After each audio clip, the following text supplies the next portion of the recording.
Olá, sejam bem-vindos ao Keep It Real Real Estate Talks. Hoje vamos estar à conversa com Paulo Caiado, presidente desde 2021 da Associação de Profissionais e Empresas de Mediação Imobiliária de Portugal, a APMIP. Começou muito jovem na função pública, foi diretor de uma editora francesa e teve também o seu próprio negócio. Ao ingressar no setor imobiliário, foi um dos fundadores da Remax e no seu percurso já passou por França, Espanha e Brasil. Olá Paulo, obrigada por ter aceito o nosso convite. Paulo, antes de mais, fala-nos um pouco deste seu percurso no setor imobiliário e como se iniciou nesta área. Na verdade foi mero acaso. Há 24 anos atrás, sensivelmente, enfim, depois de ter tido um percurso em França, em Espanha, muito ligado à atividade editorial e, enfim, depois de claramente ter percebido que não era nada que me agradasse, deu-se efetivamente o acaso de, enfim, um familiar ter investido na abertura de um negócio imobiliário e me ter feito um convite. Eu, na altura, tinha 30 e poucos anos. Portanto, enfim, aceitei com agrado. Da parte dele foi arriscado, porque, enfim, eu nunca tinha tido nenhum tipo de atividade que, de algum modo, se aproximasse com aquilo que se veio a passar a seguir. Mas, portanto, enfim, foi isso. Foi, no fundo, um convite de um familiar para começar um projeto totalmente novo, numa atividade totalmente nova para todos. E atualmente no setor imobiliário, quais é que são assim as grandes diferenças desse seu percurso? Bom, as diferenças não são, eu diria que não são específicas no setor imobiliário. As diferenças são diferenças nas nossas vidas e naquilo que caracteriza a nossa sociedade e o modo como vivemos. Há 23 anos atrás, já sexta-feira, era dia de enviar para os jornais os recortes e as fotografias das casas para serem publicadas nos semanários. Nessa altura, mais ou menos há 23 anos, é quando começa a ganhar alguma expressão a fotografia digital e, portanto, que era fantástico podermos ter fotografias digitais. Portanto, eu diria que os processos mudaram com grande significado. Eu diria que principalmente nestes domínios que têm a ver com tecnologia, que têm a ver com a dimensão da internet, da divulgação de imóveis. E, portanto, eu diria que é aí que estão as grandes diferenças. Do ponto de vista da interação com os clientes, sejam proprietários, seja quem quer comprar, do ponto de vista da negociação, do ponto de vista administrativo, eu diria que enfim, não houve propriamente nenhuma grande revolução. Muito bem. E para quem não conhece a APMIP, pode-nos falar um pouco mais sobre esta associação, os principais objetivos e, na verdade, qual é o impacto que tem no nosso setor? Bom, a APMIP surge inicialmente como uma associação empresarial, uma associação, no fundo, que procurava representar as empresas. É claro que, com aquilo que hoje são as características do modelo de negócio da mediação imobiliária, a APMIP hoje revê-se muito mais e de modo muito mais transversal naquilo que são os desafios comuns ao setor. As diferenças entre aqueles que são donos das empresas, aqueles que trabalham como agentes imobiliários, são diferenças, eu diria, relativamente ténues, têm muito mais significado aquilo que os une. E, portanto, a APMIP, aquilo que pretende ser e aquilo que tem sido e pretende continuar a ser, e de preferência ser cada vez mais, é uma entidade que representa o setor no seu todo, que o representa junto da administração pública, que o representa junto diretamente na sua tutela, que o representa na sociedade civil, obviamente sempre com o objetivo de elevar o setor, diferenciar o setor e, enfim, atuando obviamente com responsabilidade e também tendo presente de que nós, para sermos reconhecidos e para nos diferenciarmos positivamente, precisamos do merecer. E, portanto, um dos objetivos da APMIP é, de facto, contribuir para que, globalmente, o setor seja merecedor da confiança que entendemos que é, de facto, importante para que esta atividade possa progredir. Eu sei que uma das grandes causas tem sido a profissionalização da atividade imobiliária. Como é que está a decorrer este processo? Há bastante tempo que se aguarda e que aguardamos uma possível legislação que teria, entre outros objetivos, o de estabelecer algumas exigências, quer do ponto de vista formativo, quer do ponto de vista do acesso a esta atividade. E, portanto, entendemos que se amanhã essa legislação for publicada e a isso obrigar, muito bem, fantástico. No entanto, aquilo que a APMIP hoje entende é que não faz sentido ficarmos de braços cruzados à espera. Entendemos que cada vez mais na nossa sociedade há determinado tipo de aspectos que não têm de existir porque são obrigatórios. Eles podem existir porque, de facto, enfim, o mercado, a sociedade caminha nessa direção. Um exemplo interessante que nós temos é o seguinte: existe um pequeno mito em Portugal de, por exemplo, dizer que a mediação imobiliária nos Estados Unidos é obrigatória. Não é e nunca foi. Simplesmente o que se passa é uma coisa muito simples e que, não sendo obrigatória, é impensável para um cidadão americano envolver-se numa transação imobiliária sem ter um realtor, sem ter um agente imobiliário a acompanhá-lo. E, portanto, essa prática existe porque o setor merece e as pessoas em geral assim o fazem e pretendem, e não por ser obrigatório. Portanto, achamos que aquilo que é fundamental é que o setor possa evoluir e caminhar nessa direção. A APMIP, neste momento, tem uma certificação. A APMIP lançou em julho uma nova certificação que se chama SIC. É um anacrónimo de Consultor Imobiliário Certificado. É uma formação de uma semana e que tem por objetivo permitir que aqueles que frequentam com sucesso esta formação, de facto, possam, fazendo uso dessa designação, ser, enfim, merecedores do facto de terem passado aqui por um conjunto de etapas que são e consideramos relevantes para que essa certificação possa, de algum modo, ser exibida. A esta formação só podem aceder pessoas que estão há um determinado tempo em atividade no setor, portanto, não é, digamos, que uma formação de iniciação.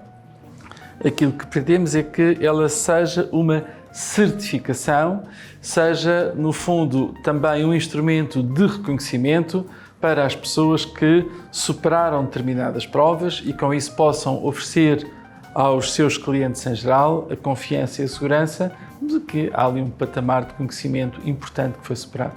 Muito bem. Agora, outro tema também importante neste setor. Tem havido um forte aumento das taxas de juros e não só. O custo da habitação para as famílias portuguesas tem se tornado muito pesado. Prevê que esta situação se altere a curto prazo? Não, a curto prazo de modo algum. Uma das características do imobiliário é a inércia. O imobiliário é lento. De quaisquer políticas, quaisquer medidas, quaisquer intervenções, surtem resultados em espaços temporais alargados e, portanto, não me parece de todo previsível que haja uma inversão significativa naquilo que tem sido o contexto que conhecemos do mercado. Já relativamente às taxas de juros, relativamente a outros aspectos, pois eles, enfim, poderão ter mudanças significativas, enfim, consoante o panorama global e internacional, neste caso, se for alterando. Agora, naquilo que é o seu impacto no mercado, de facto, a manifestação de mudanças significativas, ela exige tempo, eu diria muito tempo, e, portanto, não é previsível que iremos assistir a alguma mudança significativa a curto prazo. Infelizmente. A legislação atual, acha que está a conseguir dar resposta às necessidades reais das pessoas? Bom, o tema das taxas de juros é, de facto, um tema delicado, mas que precisa de ser contextualizado. O tema das taxas de juros é um tema que, de facto, impacta aqueles que já estão no mercado e não aqueles que não estão no mercado, aqueles que estão fora do mercado, ou seja, aqueles que ainda não compraram casa, sabem muito bem com o que é que contam neste momento e, consequentemente, tomam as suas decisões em função, enfim, da sua possibilidade financeira, dos seus desejos e daquilo que é o custo de recorrer a um financiamento quando necessário. Situação diferente é aqueles que já estão no mercado. E para aqueles que estão no mercado, ou seja, as pessoas que têm uma casa, que estão a pagar a sua casa, creio que é importante termos noção do que é que estamos a falar em termos de dimensão. É importante referir que 73% das famílias portuguesas são proprietárias do imóvel. Isto corresponde a cerca de 4 milhões de famílias. Destes 73% de famílias proprietárias, 65% têm a sua casa paga e 35% está a pagar. Estes 35% correspondem a perto, não chega, a 1,5 milhão de processos de crédito hipotecário. O valor médio em dívida é de 64 mil euros. E a prestação média em Portugal é de 370 euros.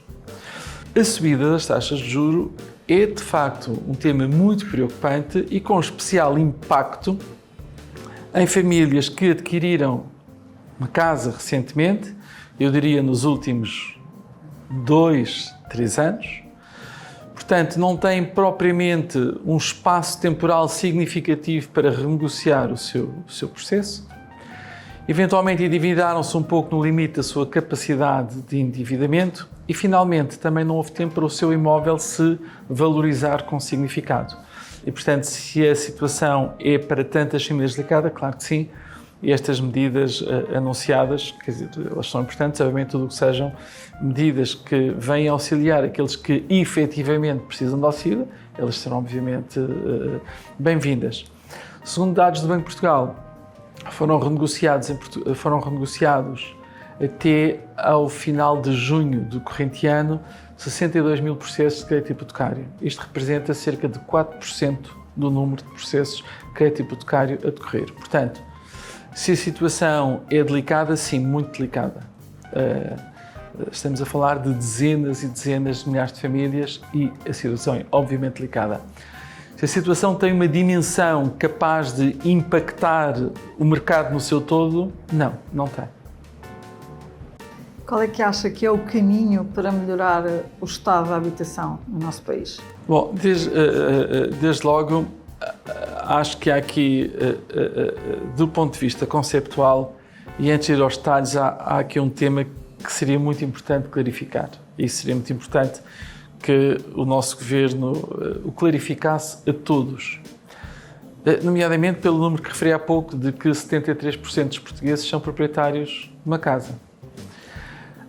Aquilo que nós temos neste momento em mãos é o desafio que permita, por um lado, termos habitação, quer do ponto de vista do arrendamento, quer do ponto de vista da aquisição, acessível para muitas e muitas pessoas que não conseguem pagar os preços atuais, sem que isso signifique desvalorizar o parque imobiliário nacional, sem que isso signifique descer o valor das casas.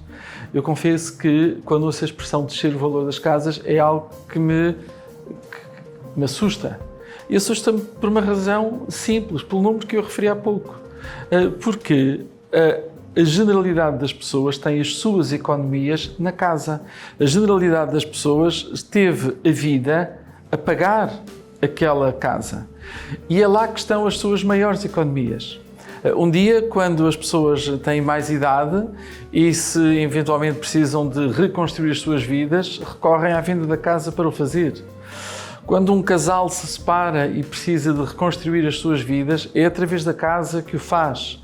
Quando um casal quer ter filhos, quer alargar a sua família, é a venda da casa que permite às pessoas terem acesso aos recursos financeiros que lhes permitem refazer, reconstruir as suas vidas. E, portanto, a ideia de que para resolver este tema é preciso desvalorizar as casas, considero que é um absurdo em termos sociais, um absurdo porque desvalorizar as casas de modo generalizado iria provocar uma situação gravíssima na banca, com repercussões para a sociedade em geral e já por demais conhecidas. Que tipo de repercussões são essas? E, portanto, é efetivamente importante que o mercado não tenha nenhuma valorização galopante. Aquilo que as pessoas devem desejar é que o mercado tenha robustez e consistência no seu valor. Simultaneamente, é crítico que haja oferta de imóveis a custos controlados. E a oferta de imóveis a custos controlados é algo que só pode acontecer com intervenção do Estado. Só pode acontecer com a intervenção do Estado, nomeadamente perante aquilo que são hoje os custos de construção, porque está-se a tornar praticamente impossível proporcionar soluções habitacionais baratas perante aquilo que é o custo de um terreno, perante aquilo que é o custo de construção, perante aquilo que é a estrutura fiscal associada a estes aspectos. Não é possível edificar e proporcionar soluções habitacionais baratas. Para que isso aconteça, o Estado tem de intervir nesta equação, seja na estrutura fiscal, seja nos terrenos, seja apoiando a construção, obviamente com o objetivo de que daqui saiam soluções habitacionais com preços controlados para aqueles que não podem praticar os atuais preços e, portanto, considero que isso é essencial. E é, de facto, fundamental que o Estado olhe para o seu património, quer terrenos, quer imóveis que estão devolutos, abandonados e que, um pouco espalhados por todo o país, em que seguramente, se direcionados para a habitação, permitiriam, enfim, ter aqui um contributo muito, muito significativo nisto que é a escassez tão significativa de oferta que caracteriza o mercado. Bom, e por último, eu sei que esta pergunta é um bocadinho ainda bastante abrangente, mas que projetos é que ainda faltam a concretizar enquanto Presidente da APMIP? Bom, o tema que há pouco abordámos da certificação é obviamente um desafio grande, um desafio ambicioso, e a APMIP tem esse desafio, o desafio de conseguir que as pessoas que estão nesta atividade reconheçam a importância de se prepararem, de terem esta certificação, e também os clientes em geral, sejam proprietários, sejam compradores, pessoas que recorrem à mediação imobiliária, também de facto tenham cada vez mais a exigência de se certificarem de que o seu agente imobiliário tem este patamar de conhecimento, consideramos que é de facto indispensável.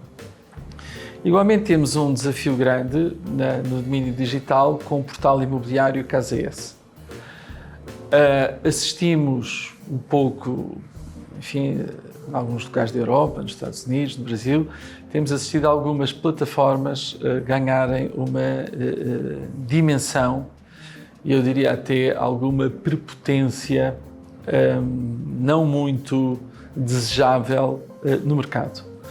E, portanto, quando esse facto associado ao tema de os portais imobiliários serem aqui um negócio meio estranho, eu digo meio estranho pelo seguinte, porque os portais imobiliários, no fundo, são espaços de conforto digital na internet, onde as pessoas estão confortavelmente a pesquisar imóveis.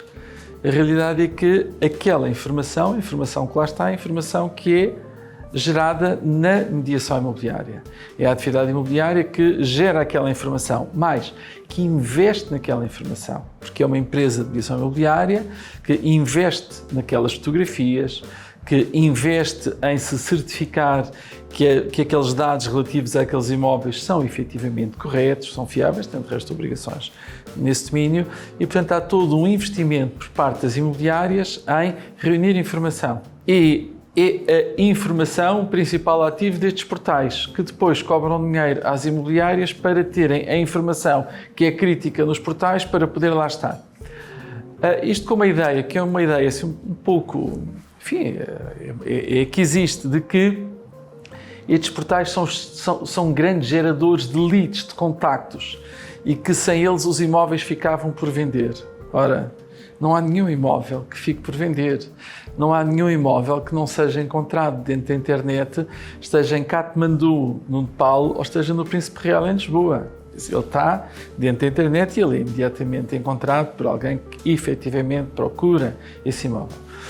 E, portanto, aquilo que a APMIP decidiu fazer, lançou agora no segundo semestre do ano, foi o portal imobiliário Casa S, que é um portal imobiliário onde o objetivo é estarem unicamente empresas imobiliárias com os seus imóveis, permitir simultaneamente que as empresas possam aceder à informação interna desses imóveis e, portanto, quando assim o entendem, poder agilizar a partilha de negócios imobiliários, se esse for o seu desejo, e, portanto, poder dar aqui um contributo significativo para as empresas imobiliárias reduzirem a dependência de grandes portais imobiliários e termos aqui o nosso próprio património digital, nomeadamente porque a sua componente mais relevante ela é criada no imobiliário e em informação.